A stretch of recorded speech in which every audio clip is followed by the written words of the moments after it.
Libro del Génesis, capítulo 32, versículos 1 a 6. Se levantó Labán de mañana, dio un beso a sus nietos y a sus hijas, los bendijo y se fue. Labán regresó a su región. Jacob, en cambio, siguió su camino y entonces le salieron al encuentro unos ángeles de Dios. Al verlos, dijo Jacob: este es el campamento de Dios. Y llamó a aquel lugar Mahanaim. Jacob envió por delante mensajeros a su hermano Esaú a la tierra de Seir, en la región de Edom, y les dio esta orden: así diréis a mi señor Esaú: esto dice tu siervo Jacob: he permanecido con Labán hasta ahora, y poseo bueyes y asnos, ovejas y vacas, siervos y siervas. Lo mando comunicar a mi señor para hallar gracia ante él. Mira qué notable es el cambio ya de Labán gracias a la obra de Dios. Llega, pues, como vimos la ocasión anterior, llega como enfurecido y se va completamente en paz. Se va, de hecho, tranquilo. Deja en paz a Jacob y él regresa de donde había salido, y Jacob puede, en efecto, seguir su camino.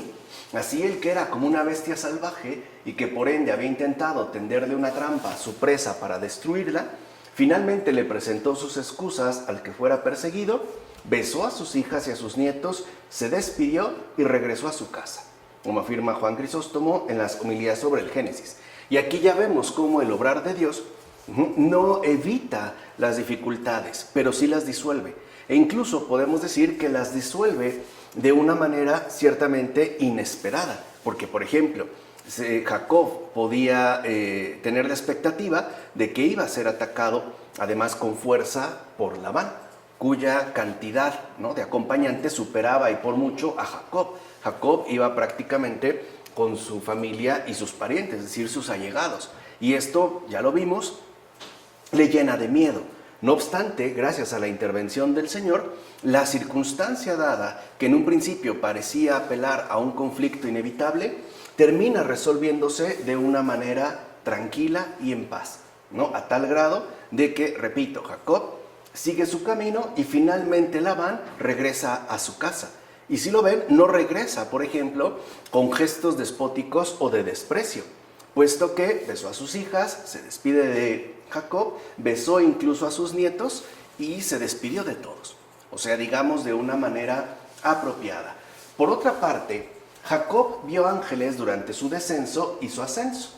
Con esto le quedó claro a Jacob que Dios estaba siempre con él.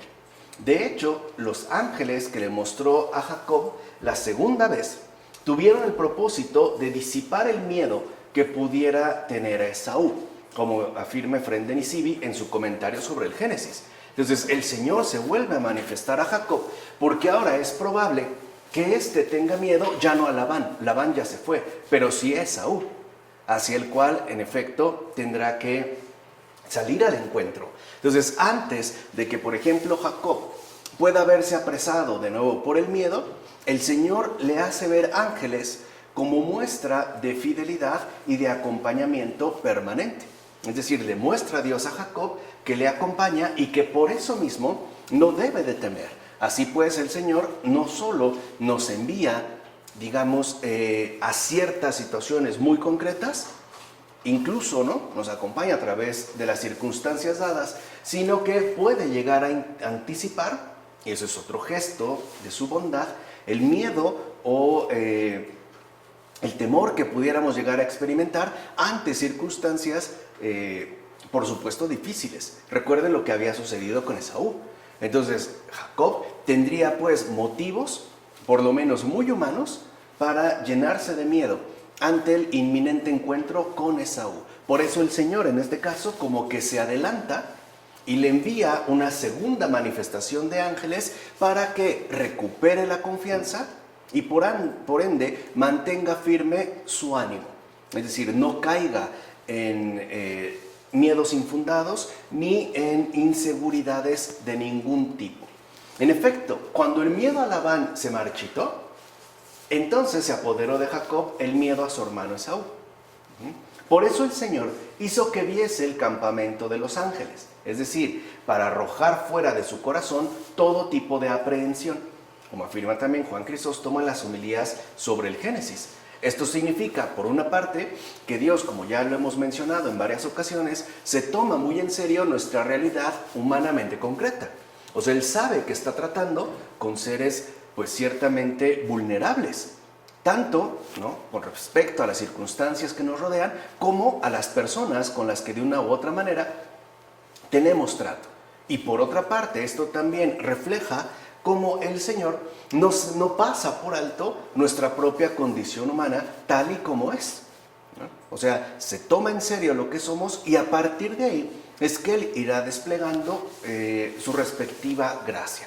O sea, así como Jacob, pues, se libró de Labán por intervención divina y por ende, como dice Juan Crisóstomo, el miedo en él se marchitó, aparece pues un nuevo miedo, pero ahora en relación a Esaú. Y esto nos sucede a todos nosotros, porque a veces podemos salir adelante de una determinada circunstancia y vernos sometidos a las amenazas provenientes de otros lados, ¿no? O sea, puede ser, por ejemplo, que salgamos de una dificultad económica y a continuación se presente una determinada situación familiar, y así sucesivamente. Entonces Jacob era consciente de que la memoria de lo que había hecho antes podía llegar a provocar que Esaú le atacara. Observa pues cómo Jacob tenía miedo de su hermano y desea por tanto aplacarlo hablándole de su riqueza adquirida. No es tanto como si Jacob se adelantara y le dijera: mira, no me hagas daño, tengo algo que ofrecerte, ¿no? Digamos, aquí Jacob piensa actuar de una determinada manera, ¿no? A través, repito, de intentar aplacar a su hermano Esaú por medio de exponerle la riqueza que trae consigo. Con esto buscaba ganar su favor, y esto en efecto pasó, pero no por lo hecho por Jacob.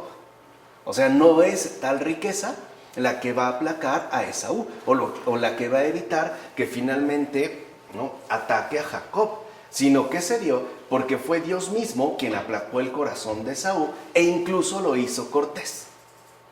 Ya veremos en los siguientes versículos qué tipo de recibimiento le va a dar Esaú a Jacob, a tal grado que, adelantando un poco, ni siquiera se muestra interesado en aquello que Jacob le ha presentado como un ofrecimiento, o sea, digamos, la ostentación de riquezas que llevaría consigo, ¿no? Esaú ni siquiera se ve, como interesado por este regalo.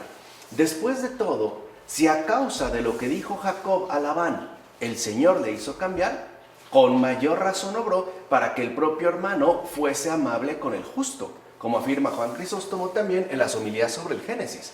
O sea que, si Dios actuó a favor de Jacob ante la presencia de un desconocido, pues más lo va a hacer ahora tratándose de un familiar sumamente cercano, como puede ser el propio hermano. Y aquí vemos nuevamente cómo el Señor siempre está atento a nuestras circunstancias concretas de vida. O sea, no es una especie de mecanismo, ¿no?, que opere en automático independientemente tanto de las personas como de los contextos. No, ambos están involucrados en nuestro propio acontecer humano. Y por eso Dios también tomará en cuenta tanto a las personas concretamente definidas como a las circunstancias que pueden llegar a envolvernos de una u otra manera. Por último, veamos también que Jacob no quiso ver a su hermano antes de poder aplacarlo con regalos. Y en efecto lo vio después de que los aceptara. Y cuando por fin se acercó a él, Jacob se postró en adoración, aunque todavía estaba lejos. Por tanto, ¿cómo va a servir el mayor al menor si se lee que es el menor el que adora al mayor? Estas cosas no se verifican en la historia, ya que debemos entender que se dijeron con referencia al futuro Jacob, como afirma Agustín en el sermón número 5. O sea, ya habíamos dicho que la Escritura no contiene una línea cronológica de narración, sino que esta narración está dada a partir de la condición teológica que busca hacernos transmitir. Recuerden que lo dicho, por ejemplo, en torno a Esaú y a Jacob desde su nacimiento, era que el menor iba, ¿no?, a gobernar sobre el mayor. Pero esto aquí no se dio. O sea, históricamente esto no sucedió. Por eso habría que comprender cómo este gesto se está refiriendo en Jacob a otra realidad distinta, a ese, como le dice Agustín, futuro Jacob, y que no me detengo porque lo veremos más adelante. Así llegamos a estos dos versículos, 7 a 9 del capítulo 32, a estos tres versículos, perdón. Volvieron a Jacob los mensajeros diciendo: hemos llegado hasta donde está tu hermano Esaú, y también él viene a tu encuentro acompañado de 400 hombres. Se estremeció Jacob y se llenó de angustia, y eso que ya había visto los ángeles. O sea, eso es algo que quiero que quede muy claro, y el Señor lo sabe, y eso que ya tenía el respaldo de una segunda manifestación de la presencia de Dios. Bueno, dividió a la gente que iba con él, las ovejas y los camellos, en dos campamentos, diciéndose: si viene Esaú contra un campamento y lo ataca, el campamento restante podrá escapar. O sea, Jacob sigue como empeñado en sus respectivas planificaciones, ¿no? Jacob ya es, digamos, la segunda estrategia que llega a concebir. La primera, aplacar a Esaú por medio de regalos, ¿no? De riquezas. La segunda es dividir el campamento. Así, si este ataca a uno, pues los demás podrán finalmente escapar. Observa bien cómo lo dicho a Jacob fue suficiente para desatar el miedo del justo. O sea, ni siquiera lo ha visto, pero con lo que le dijeron, ya con eso se llenó de miedo, ¿no? Y se espantó. De hecho, lejos de comprender la intención de su hermano, Jacob se aterrorizó al conocer el número de los que se acercaban. Incluso sospechó que venían con ánimo hostil y que querían destruirlo. Entonces el miedo perturbó su pensamiento, y en lugar de saber qué hacer, se encontró más bien como perdido, ¿no? Aquí hay algo muy importante que debemos destacar. Casi siempre el miedo viene dado a partir de sospechas infundadas que nosotros mismos realizamos. O sea, nos adelantamos a los acontecimientos y nos envolvemos en un torbellino, ¿no?, de pensamientos turbios que lo único que hacen es atentar contra nuestra respectiva firmeza de ánimo. Es decir, nos desaniman. Vean, nada más con lo que le dijeron a Jacob, su cabeza echó a volar. Se imaginó muchas cosas. Por ejemplo, que ya venía, ¿no?, completamente decidido a acabar no solo con Jacob, sino con toda su familia.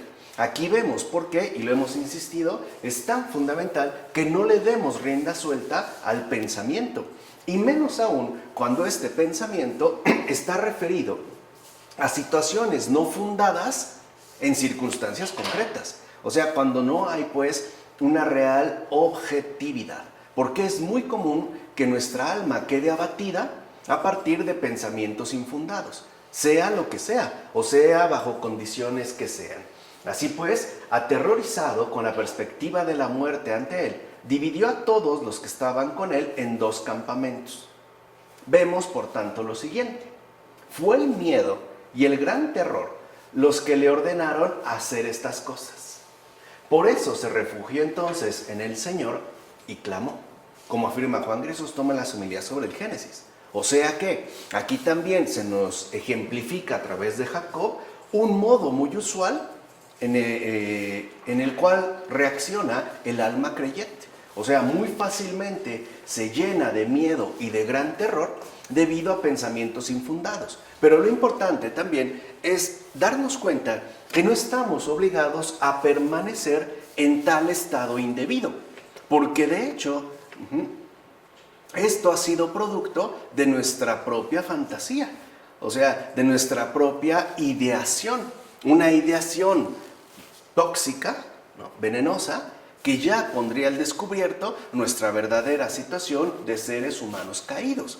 O sea, ahí se ve pues que hemos sido heridos en nuestra naturaleza más esencial. Por eso lo fundamental es que nos demos cuenta que no estamos obligados, repito, a permanecer enrolados dentro de este torbellino caótico, y que podemos salir de esta a partir de dirigirnos al Señor y clamar a Él. Recuerden que clamar es básicamente un gritar, ¿no? Es una voz fuerte, llena de convencimiento, para salir, en efecto, de los tormentos que podemos llegar a experimentar. O sea, en pocas palabras, también es muy importante aprender a pedirle al Señor que aplaque nuestros pensamientos violentos, nuestra violencia intelectual, que además suele causarnos enormes daños. Así pasamos a los versículos 10 a 13 de este capítulo 32. Entonces clamó Jacob. Vean, su alma, ¿no?, queda completamente sujeta al miedo y al terror, y entonces clamó Jacob: Dios de mi padre Abraham, Dios de mi padre Isaac, el Señor que me dijiste, vuelve a tu tierra, a tu descendencia, que yo seré generoso contigo. Soy indigno de todos los favores y de toda la lealtad que has mostrado con tu siervo, pues atravesé el Jordán sin otra cosa que mi cayado, y ahora he llegado a formar 2 campamentos.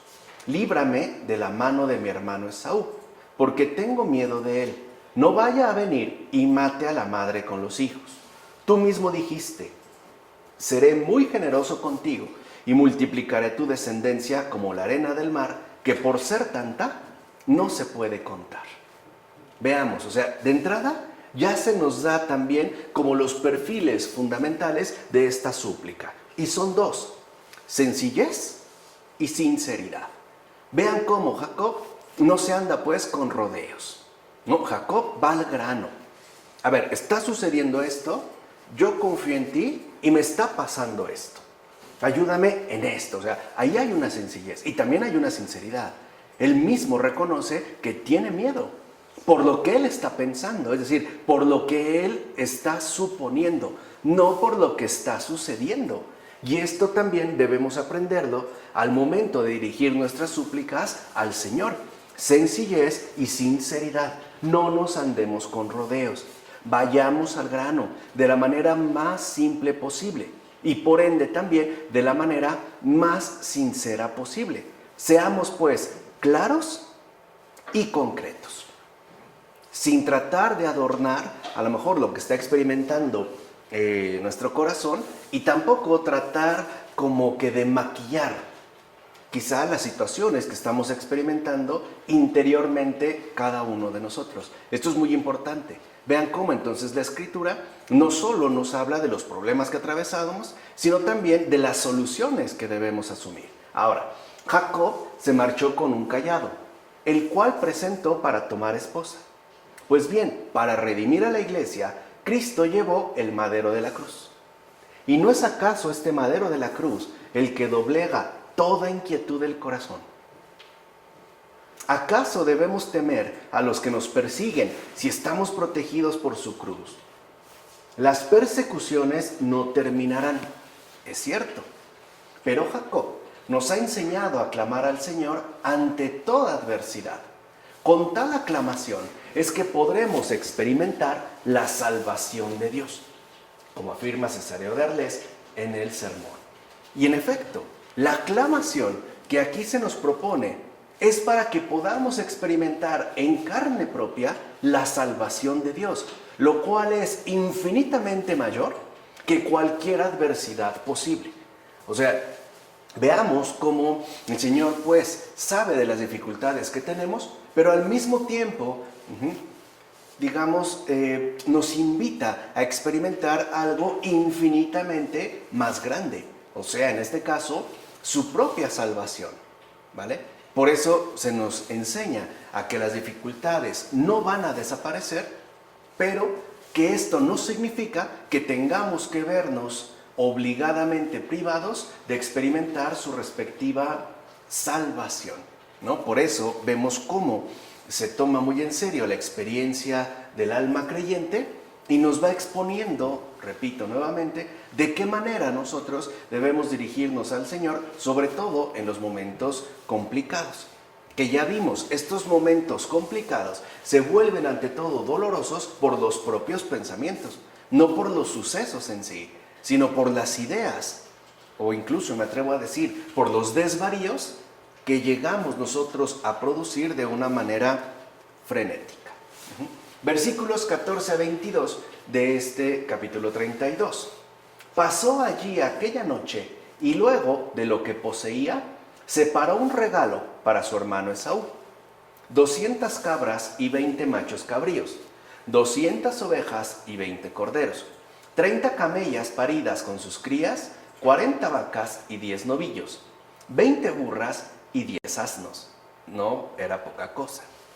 Lo confió a sus siervos, cada hato por separado, ordenándoles: pasad delante de mí y dejad un trecho entre un hato y otro.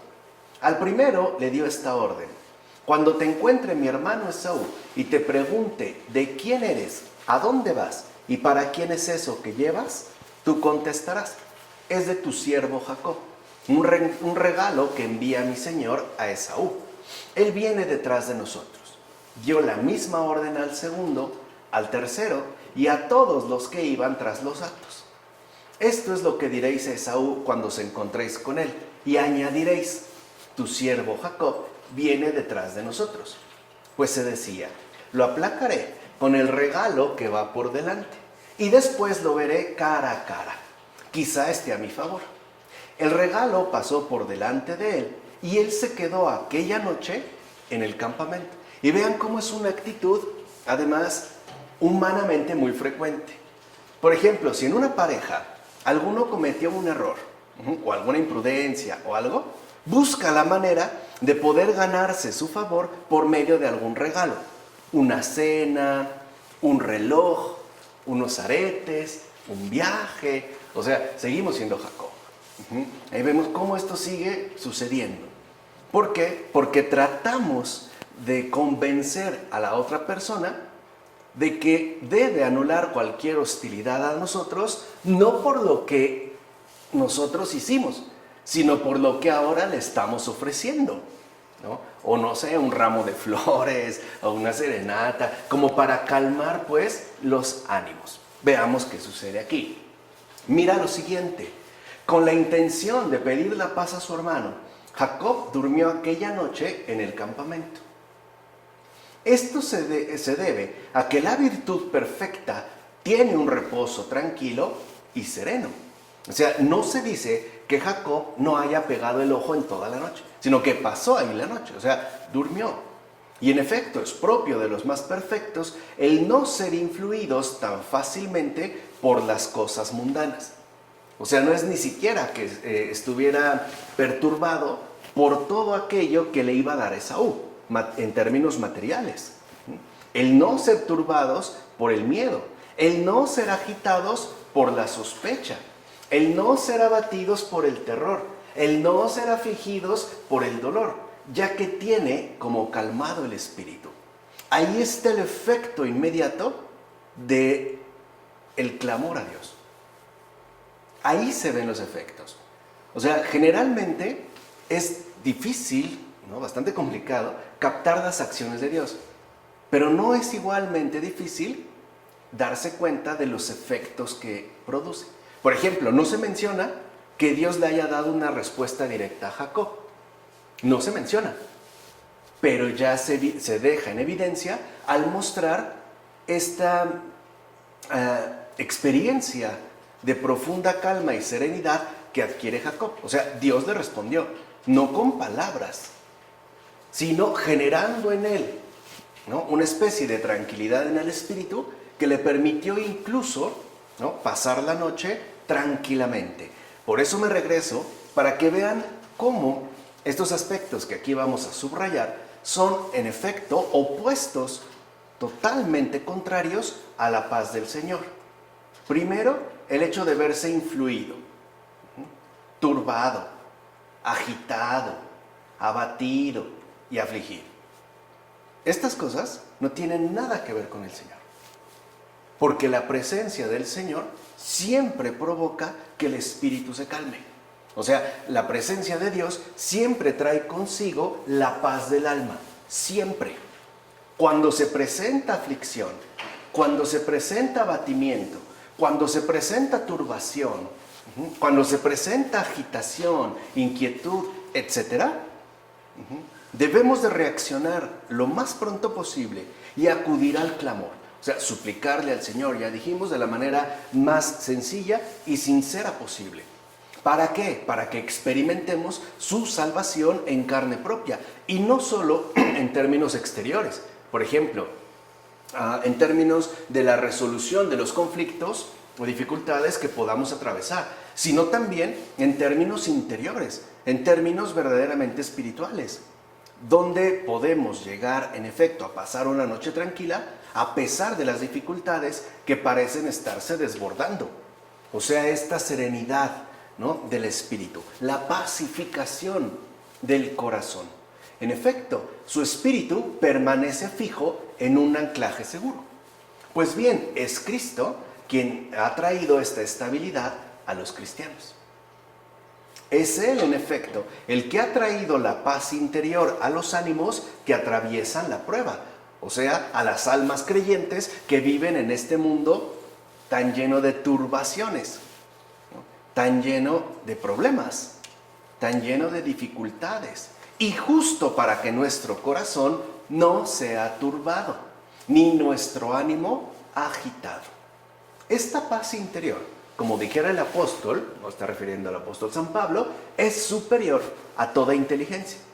Porque en efecto, cuando algún alma creyente, algún discípulo de Cristo la experimenta y alguien más lo ve, no se explica cómo puede estar tan tranquilo si están pasando tantas y tantas y tantas cosas. Porque esta paz no es de este mundo, es superior a toda inteligencia. Así pues, el fruto de la paz de Cristo es la ausencia de perturbación en el corazón. O sea que, de manera inversa, cuando nosotros tenemos perturbación en el corazón, es primero porque no hemos clamado sencilla y sinceramente a Dios, a Cristo. Y segunda, porque hemos preferido lo propio, en este caso, por ejemplo, los pensamientos, a lo suyo, o sea, la paz. He preferido mi propia ideación a su salvación. Dicho entonces en una palabra, la vida del justo es tranquila. O sea, puede ser que en efecto la vida del justo, del creyente, del discípulo de Cristo, no sea como la más festiva de todas, ¿verdad? Puede ser incluso que el justo no experimente una alegría desbordante, pero sí es, digamos, como una señal muy clara de la presencia de Dios en su vida el que permanezca tranquilo. En cambio, el injusto siempre está lleno de inquietud y perturbación. En consecuencia, es una gran cosa estar tranquilos interiormente. Sobre todo si tenemos en cuenta que es gracias a dicha tranquilidad que podemos rechazar tanto las tentaciones del espíritu del mal como sus respectivas armas. Además, esta paz mantiene lejanos los atractivos de las pasiones y, por ende, asimismo mitiga las perturbaciones. De hecho, es mucho más grande resistir y rechazar al enemigo invisible, que lograr alejar al enemigo visible, así como dice Ambrosio, sobre Jacob y la vida feliz. No olvides, pues, la gran lección que nos transmite Jacob, rogar a Dios para que nos saque de todo peligro. Por supuesto, Jacob también hizo todo el esfuerzo que estaba a su alcance, así como dice Juan Crisóstomo, en sus homilías sobre el Génesis. Así llegamos al capítulo 32, versículos del 23 al 33. Se levantó por la noche, tomó a sus 2 mujeres, a sus 2 esclavas y a sus 11 hijos y cruzó el vado de Yabok. Los llevó y les hizo pasar el río, después pasó todo lo que tenía, y se quedó Jacob solo. Un hombre estuvo luchando con él hasta rayar el alba, y al ver aquel hombre que no le podía, le alcanzó en la articulación del muslo, y se le dislocó a Jacob la articulación del muslo en su lucha con él. Y le dijo al hombre, suéltame, pues va a rayar el alba. Le contestó, no te soltaré hasta que me bendigas. Entonces le preguntó, ¿cómo te llamas? Respondió, Jacob. Le dijo, ya no te llamarás más Jacob, sino Israel, porque has luchado con Dios y con hombres, y has podido. Jacob le preguntó, por favor, dime tu nombre. Le contestó, ¿por qué preguntas mi nombre? Y le bendijo allí mismo. Jacob puso a aquel lugar el nombre de Penul, porque se dijo, he visto a Dios cara a cara y conservo la vida. Salía el sol cuando atravesó Penul, e iba cojeando del muslo. Por eso los hijos de Israel no comen hasta hoy el tendón que está en la articulación del muslo, porque en el tendón fue alcanzada la articulación del muslo de Jacob. Mira bien, una vez que Jacob había purificado su corazón de todo rencor y tenía sentimientos de paz, y después de haber alejado de sí todas sus pertenencias, se quedó solo y luchó con Dios. Así, pues, quien no se preocupa de las cosas mundanas, se acerca más a la imagen y a la semejanza de Dios. En efecto, ¿qué quiere decir luchar con Dios sino emprender la lucha por la virtud y entrar por tanto en combate con uno que es mucho más fuerte para ser imitador de Dios? Además, porque la devoción de Jacob era inmensa, el Señor le reveló los misterios secretos golpeando la articulación de su muslo. En efecto, de su descendencia estaba destinado a nacer de la Virgen el Señor Jesús, que no era ni inferior a Dios ni diverso de Dios. Así, pues, el lado del muslo que quedó entorpecido simbolizaba la cruz, porque él traería la salvación a todos extendiendo la remisión de los pecados sobre todo el mundo, y con el entorpecimiento y la muerte de su cuerpo. Asimismo, alcanzaría la resurrección de los difuntos. Por este motivo, y no inmerecidamente, sale el sol sobre el santo Jacob, por cuya estirpe resplandeció la cruz salvadora del Señor, en cuanto él mismo es la luz eterna, como dice Ambrosio, sobre Jacob y la vida feliz. Jacob luchó con aquel ángel que representaba a Cristo. En efecto, a pesar de ser muy superior por su poder, sucumbió el ángel y prevaleció Jacob. Pues bien, de idéntica manera sucumbió Cristo el Señor ante los judíos. Ellos, pues, prevalecieron cuando le dieron muerte. Sí, fue vencido. Pero donde fue vencido alcanzó la victoria para nosotros. ¿O no es verdad que de sus heridas se derramó la sangre que nos redimió? Ahora bien, no olvides que el vencido es quien bendice, y habiendo sufrido libera. Así tuvo lugar la bendición plena. De hecho, la imposición de nombre tan sublime, Israel, es una gran bendición, ya que Israel se traduce por el que ve a Dios. Así, pues, Israel es nombre para uno solo y premio para todos, como dice Agustín, en el sermón. Por otro lado, la parte marchita de Jacob simboliza a los malos cristianos, puesto que en el mismo Jacob se encuentran la bendición y la cojera. Es bendecido por los que viven bien, y es cojo por los que viven mal. Así, pues, en un mismo hombre están representadas ambas personas. Ya después se hará la distinción, es decir, cuando al final los malos sean separados. Por eso la Iglesia, al menos por el momento, está coja. De hecho, se apoya fuertemente sobre un solo pie, ya que el otro está dañado. Por supuesto, hay cristianos convencidos que sirven a Dios. En este caso los admiran, los siguen y se convierten. Pero otras veces solo se fijan en los que se comportan mal y se critica a la Iglesia. Pues bien, los que se comportan mal pertenecen al muslo golpeado de Jacob. Son, pues, la parte lastimada de un solo cuerpo, como dice Agustín, en el sermón. No es como que tan fácil, ¿no? Poder distinguir unos a otros. Esto será hasta el final. Pero esto es, como ya lo habíamos visto en versículos anteriores, también como una gran escuela de caridad. Es la gran escuela de virtud. Es, por ejemplo, para los tenebrosos, pues, llamados a la luz. Y para los luminosos, un ejercicio constante de caridad, por ejemplo. Ahí es donde se da, digamos, como este ejercicio de crecimiento interior. Ahora bien, ¿qué significa luchar con Dios? Significa la lucha por poseer a Cristo. Es decir, la dura lucha por poseer la virtud y el amar a los enemigos. ¿O no me van a decir que es cosa fácil? O sea, no me van a decir que optar por la vida meramente virtuosa, es decir, por optar por la fidelidad a Cristo, es la cosa más simple que uno puede adquirir. No es verdad. Recordemos esa famosa frase, luego muy mal aplicada por muchos, ¿no?, de la gran Santa Teresa de Jesús. Cuando dado el momento le dice, ahora entiendo por qué tienes tan pocos amigos. O sea, se trata de una dura lucha. ¿No? Santa Teresita del Niño Jesús y de la Santa Faz decía, mi esposo me ha hecho, hablando de Cristo, un lecho precioso, lleno de rosas. Pero las rosas tienen espinas y sí duele. O sea, no se trata de que es puro algodón de azúcar, ¿no? también ahí hay una lucha. Hay una lucha justo por poseer, pues, la gracia que se nos envía. ¿O no es verdad que en efecto posees a Cristo cuando amáis al enemigo? Mira pues cómo Jacob es bendecido, pero también herido. Al final es bendecido porque es vigoroso. Entonces, muchas veces, en efecto, las bendiciones que recibimos del Señor también involucran un cierto tipo de heridas.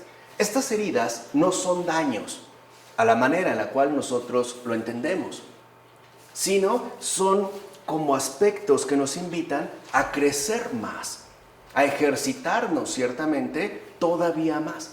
De hecho, en la vida cristiana hay momentos en los que podemos llegar a suponer que ya alcanzamos un cierto nivel aceptable y de repente, ¿no? Pareciera que el Señor nos está exigiendo más y más y más y más. Y uno como dice, ya, alto. Y ahí empieza la lucha. Otra vez, o sea, parte de esta lucha. Pero es así, o sea, lo que quiero que entiendan es que esto forma parte de nuestra experiencia creyente. O sea, no es una cuestión inaceptable, no, es parte, pues, de las propias exigencias de la fe. Ahora, fíjate bien cómo no se permite que siga la lucha cuando ya empieza a amanecer. ¿Se acuerdan que ahí, no? Es el Señor el que la detiene, a punto de rayar el alba. O sea, cuando ya empieza a amanecer, ya no se permite la lucha. ¿Por qué? Porque no se lucha con los que están en la luz, solo con los que permanecen en la oscuridad. Con esto sí se lucha. O sea, lo que vemos es que entonces pasamos de una lucha, una dura lucha, a una tranquilidad interior, que es lo que habíamos mencionado hace un momento. Con los que ya están en la luz ya no se lucha, ya no es necesario, ya lo van entendiendo a partir de esta contemplación pacífica que el Señor nos hace experimentar. Pero los que no, siguen luchando. Por ejemplo, ¿cuántas personas no hay todavía que dicen que si Dios existe, ¿cómo permiten que pasen tales y cuales y estas cosas en estas partes del mundo o en aquellas otras? Siguen luchando, pero está bien, o sea, eso es lo que quiero que entiendan, es parte de, no hay por qué impedirles el combate. Al contrario, hay que rezar porque realicen el buen combate, o sea, no los podemos nosotros sacar del ring. Lo que sí podemos es orar por ellos, porque todos tenemos nuestras luchas, todos tenemos nuestros combates. Habría pues que orar por estos combatientes, que además son nuestros compañeros también de camino. O sea, no es que estemos separados, ¿no? Unos de otros. En efecto, al levantarse la aurora, se hace cesar la lucha. O sea, cuando ya llega la claridad, entonces sí, la lucha se acabó, como afirma Cirilo de Alejandría en las inscripciones sobre el Pentateuco. Ahora, por amanecer, entendamos la luz de la verdad y de la sabiduría. Con esta luz se ha de gozar, ya que esta noche, o sea, la iniquidad del mundo, pasará. Así pues, cuando venga el Señor, se hará el amanecer, y entonces veremos también lo que ven los ángeles. En consecuencia, esfuérzate por prevalecer en Dios. Sé fuerte, persevera y no te des por vencido en medio de la noche. Por eso aquí hago un breve paréntesis. Con Dios se vale patalear, se vale pegar, se vale insultar, se vale blasfemar, pero no renunciar. Esto no. No darnos por vencidos, sino seguir adelante, ¿no? Como a veces los niños regañados que ahí van detrás de sus padres de mala gana, ¿no? Pero ahí van, ¿no? Decía el santo cura de Ars que Dios parece que nos salva como incluso a nuestro propio pesar, ¿no? Decía el santo cura de Ars, parecemos un niño que sale corriendo hacia un peligroso acantilado y va el papá y lo agarra por atrás antes de que se vaya al precipicio. Y el niño, ¿no?, en brazos del padre, lo primero que hace es voltearse y cachetearlo, arañarle, insultarle, decirle, tú no me quieres, tú no me amas, ¿no? Déjame, suéltame, no sé qué, me estás lastimando, no me dejas hacer lo que quiero, bla, bla, bla. Decía el cura de Ars, pero el padre ni se inmuta, al contrario, nos abraza más fuerte, ¿no? Así se desaten los salivazos o las mordidas. O sea, esto es lo que quiero que entiendan. Esta es la realidad propia de nuestra experiencia de fe. Porque además, no debemos olvidar que pronto llegará el amanecer. Por eso habíamos dicho ya también con anterioridad que los dos elementos que más vamos a necesitar para perseverar son confianza y paciencia. Ahora, no solo ser pacientes con los demás, también ser pacientes con Dios y también con uno mismo. No te desesperes, o sea, pues hay situaciones que no se dan a la primera. Por ejemplo, ¿quién de nosotros aprendió a andar en bicicleta en 2 segundos? O sea, ninguno de nosotros se subió y ya andaba yendo, no, titubeamos, caímos, pero bueno, tuvimos confianza en que lo vamos a alcanzar y avanzamos. No queramos, por lo tanto, cambiar este mundo va a pasar. El verdadero combate cristiano no es cambiar al mundo, es esforzarse porque el mundo no te cambie a ti. Esto sí, esta es la lucha y cuesta y es muy dura, sobre todo cuando parece, ¿no?, que todo se pone en nuestra contra. Entonces, no olvidemos pues que pronto llegará el amanecer, vamos de noche y que finalmente seremos bendecidos igual que Jacob, porque eso es al final lo que nos espera. Ahora, vamos de noche y esto también es algo muy importante de tener en cuenta. Por ejemplo, cuando nosotros estamos en un lugar muy iluminado y de repente entramos, o sin que esté muy iluminado, entramos a una zona verdaderamente oscura, ¿cómo andamos? ¿Cómo procedemos? Pues con cautela, ¿no? No nos vayamos a pegar, extendemos las manos, hasta titubeamos dónde está el pie, ponemos atención, o sea, se despiertan todos nuestros sentidos. Por eso es que si la noche de iniquidad, que es este mundo, ¿no?, se presenta como tal, pues tenemos que tener muy activos todos nuestros sentidos, tanto corporales como espirituales. Tenemos que tener muy abiertos los ojos. En eso ha insistido una y otra vez, por ejemplo, el Papa Francisco, ¿no?, al decir que tenemos que ir a las periferias. O sea, no podemos ser ciegos ante todo lo que sucede, ni podemos seguir permaneciendo callados ante todo lo que ocurre, ¿no? Incluso debemos oler esa especie de fetidez que desprende tanta putrefacción social, por ejemplo, ¿no?, tanta bajeza en términos de humanidad. Palpar incluso el sufrimiento, ¿no?, la carne sufriente de nuestros prójimos. Sí, pero también tener en este caso muy despiertos todos nuestros sentidos espirituales. No quedar pues adormecidos y hacerlo de una manera confiada y paciente, es decir, poco a poco. Bueno, ahora bien, ¿por qué Jacob, que aparece como más fuerte al sujetar al hombre con el que luchaba, le pide la bendición a aquel a quien retenía justo cuando ya estaba arribando el alba? Porque esta lucha prefiguraba ya la que tendría lugar entre Cristo y los hijos de Jacob. En efecto, contra este hombre ha luchado el pueblo de Jacob. Y en esta lucha, este pueblo se ha mostrado más fuerte, ya que en efecto consiguió contra Cristo la victoria de su iniquidad.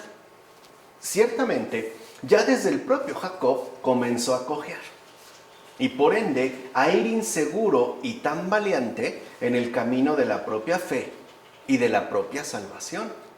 No obstante, aunque se ha mostrado superior al condenar a Cristo, tiene necesidad de su misericordia. O sea, todavía necesita su bendición. Como sabemos, este hombre que luchó con Jacob le dijo: ya no te llamarás Jacob, sino que tu nombre será Israel. Y si Israel significa el hombre que ve a Dios, elegantemente mostraba el Señor que no solo era un hombre el que entonces luchaba con Jacob, sino que también era Dios. En efecto, Jacob veía a Dios, aunque en la lucha retuviese su aspecto humano. Y para que no quedara ninguna duda al respecto, él mismo dio la interpretación diciendo: porque has luchado con Dios y eres poderoso con los hombres. Por este motivo, el mismo Jacob, comprendiendo la importancia del misterio y viendo claramente la autoridad de aquel con quien había luchado, puso por nombre a aquel lugar Visión de Dios. Mira bien, ciertamente vio a Dios y estuvo luchando con él como si lo hubiera estado haciendo con un hombre, y casi como si fuera el vencedor lo sujetó, pero en cuanto inferior le pidió la bendición al supuestamente vencido, como si se tratara de Dios.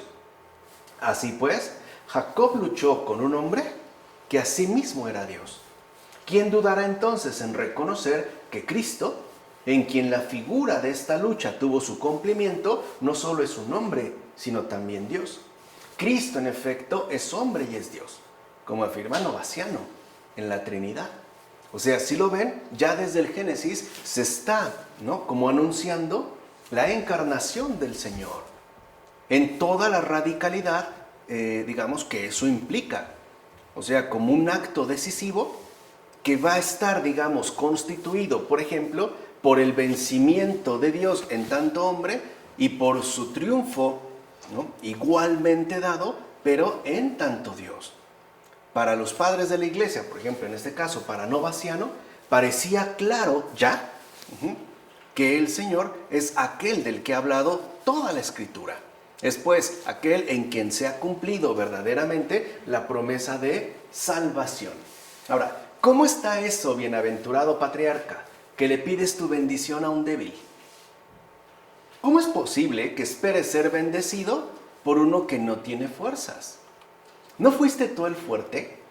¿Por qué entonces imploras su bendición al que has vencido? En todo caso, piensas una cosa distinta a la que haces. En efecto, en el curso de tu lucha sujetas a un hombre débil, pero para ti ese hombre es verdadero Dios, y no de nombre, sino por naturaleza. Por eso tu petición de bendición corresponde a la del Dios verdadero.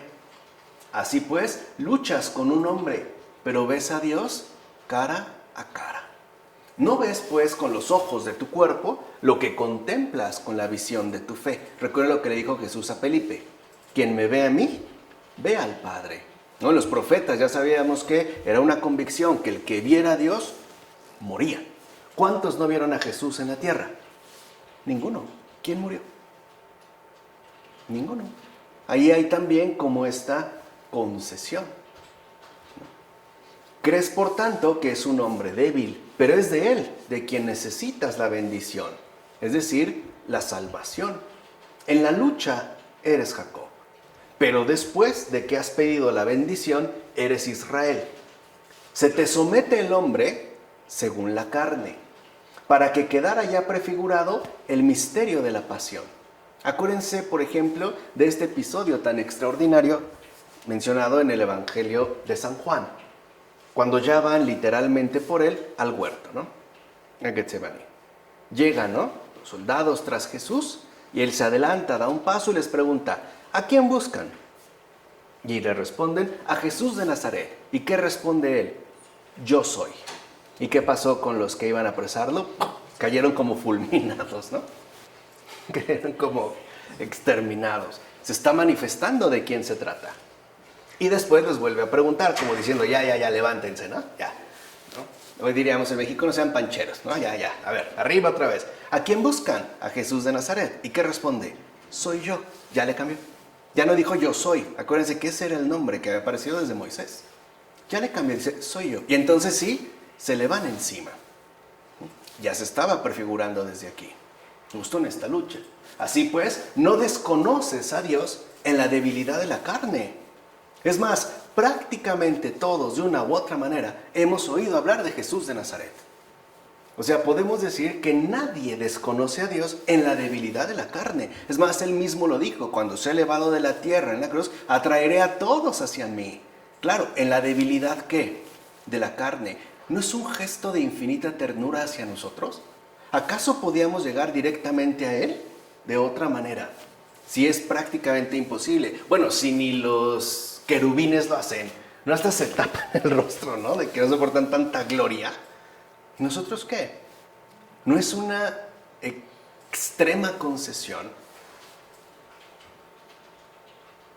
¿No es realmente extraordinario lo que el Señor ha hecho?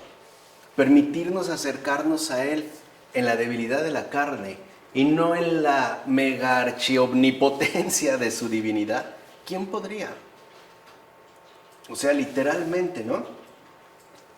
No podemos decir que desconocemos a Dios en la debilidad de la carne, justamente para que puedas alcanzar el misterio de la bendición en el Espíritu.